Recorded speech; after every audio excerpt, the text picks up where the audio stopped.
കോഴിക്കോട് വലിയങ്ങാടിയിൽ കടയുടെ സ്ലാബ് തകർന്നു വീണ് 3 പേർക്ക് ദാരുണാന്ത്യം. ജബ്ബാർ, അഷറഫ്, ബഷീർ എന്നിവരാണ് മരിച്ചത്. 5 പേരാണ് സ്ലാബിനുള്ളിൽ കുടുങ്ങിയത്. ഇതിൽ 3 പേരാണ് മരണപ്പെട്ടത്. 2 പേർ ചികിത്സയിലാണ്. കോഴിക്കോട് വലിയങ്ങാടിയിൽ പഴക്കം ചെന്ന കെട്ടിടത്തിന്റെ സ്ലാബ് തകർന്നു വീണാണ് 3 ചുമട്ടുതൊഴിലാളികൾക്ക് ദാരുണാന്ത്യം സംഭവിച്ചത്.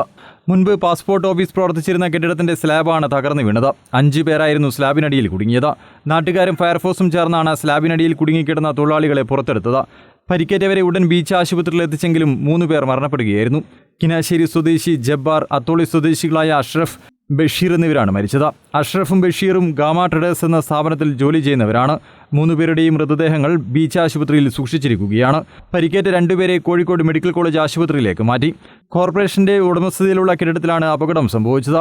നിരവധി തൊഴിലാളികൾ വിശ്രമിക്കാനായി എത്തുന്ന കെട്ടിടത്തിൽ അപകട സമയത്ത് 5 തൊഴിലാളികളാണ് ഉണ്ടായിരുന്നത്. കെട്ടിടത്തിന് 70 വർഷത്തോളം പഴക്കമുണ്ട്. വലിയ അപകടമാണ് നടന്നതെന്നും സംഭവത്തിൽ പരിശോധിച്ച് നടപടി സ്വീകരിക്കുമെന്നും മേയർ ഒ സദാശിവൻ പറഞ്ഞു. News desk, Kannur vision.